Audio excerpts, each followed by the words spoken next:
Welcome to episode 3 of our Eastern Danube cruise on Tui Skyla. In this episode, we cruise the Iron Gates, visit an archaeological site, and the Golubac Fortress in Serbia. This was the day we were looking forward to most on this cruise. The night before, we'd been advised by the cruise director to be out on the top deck for around 8 a.m. for our scenic sailing through the Iron Gates. The Iron Gates is a gorge on the Danube that acts as a natural border between Romania and Serbia. On the port side is Romania and the starboard side is Serbia.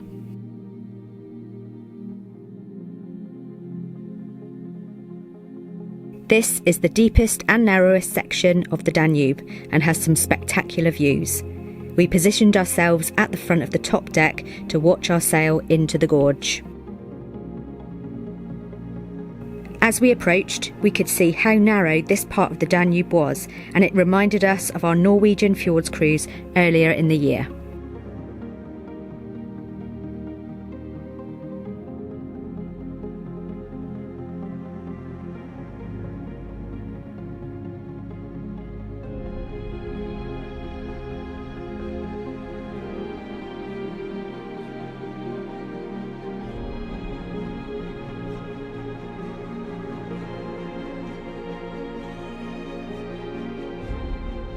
This monastery was built in 1993, but the original was built in the 14th century before being destroyed in battles in the 17th century. Just past the monastery is the huge face of the Romanian hero and last king of Dacia, Decebalus. Decebalus fought the Romans to preserve the independence of Romania. This is the largest stone carving in Europe at 55 metres high and 25 metres wide. It took 10 years for 12 stone carvers to finally complete it in 1992. If you're enjoying this video, please consider giving it a like so more people can find it.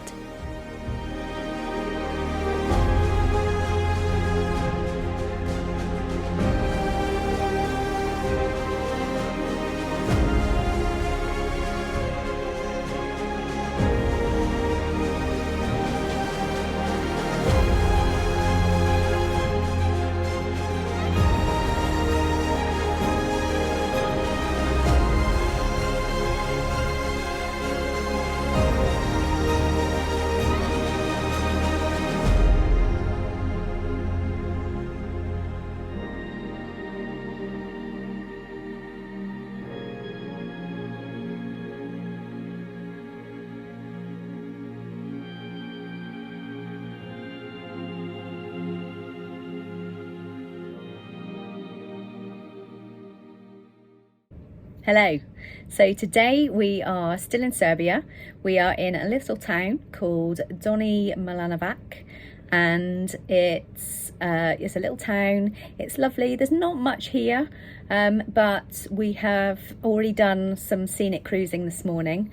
One of the big draws for this cruise was to go through the Iron Gates and to do that scenic cruising, and that's what we did this morning. So if you've ever done a Norwegian Fjords cruise, it's very similar to that. So if you imagine the big hills on either side and you sail through them, it was like that. It was really, really beautiful.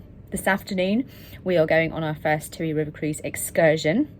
So far we've done our own thing in the ports. This is going to be our first excursion, so we're going to get on a coach and go to an archaeological site that I think it wasn't discovered that long ago. So we're going to go there first, and then we're going to go off to a fortress, and the ship will meet us there. So people who are staying on board will have some more scenic cruising this afternoon, and they will meet us there at the fortress. And I've heard it's really beautiful as well, so really looking forward to that. We are just waiting to get on our excursion now. This was the only excursion offered by Tui River Cruises at this port. We're not big fans of sitting on a coach for long periods of time, so it was nice that it only took 15 minutes to get to the archaeological site. Lepenski Vir was discovered in the 1960s before the construction of the hydroelectric power station flooded the site. Artefacts were recovered before they were lost forever. It's thought that people lived here more than 6,000 years ago, and this site is one of the largest and most significant prehistoric archaeological sites from the Stone Age. The people who lived here relied heavily on fishing for sturgeon that used to be found in abundance in the Danube. After the dam on the Danube was built, the archaeological site was moved to higher ground to preserve it.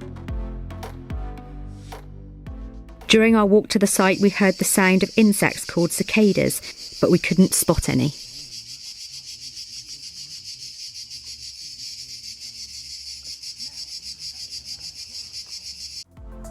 Back on the coach, we made our way about 30 minutes to the Golubac Fortress.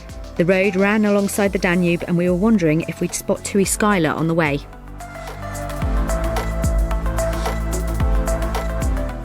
And there she was. It was great to see our river ship, which was meeting us at the fortress.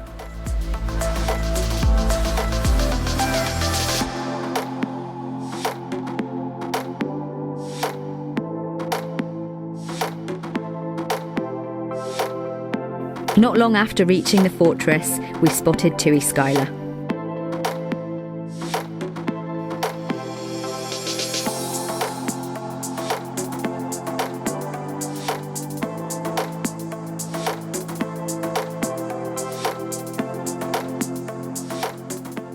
Using the Vox headset, I took a short tour of the fortress with a tour guide.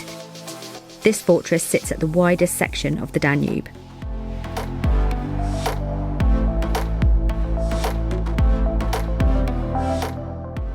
This was a medieval fortified town with 10 towers and was successful in over 120 attacks.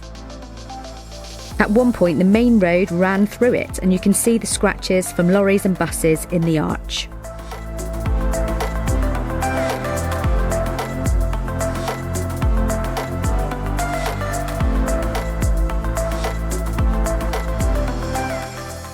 Back on board, we sailed away and enjoyed another wonderful sunset. This was a good day and it didn't disappoint. In the next episode, we visit Belgrade, the capital of Serbia, make a stop in Croatia, and spend some time on the ship cruising during the day. Hit the subscribe button now so you don't miss it. Remember, it's completely free to subscribe.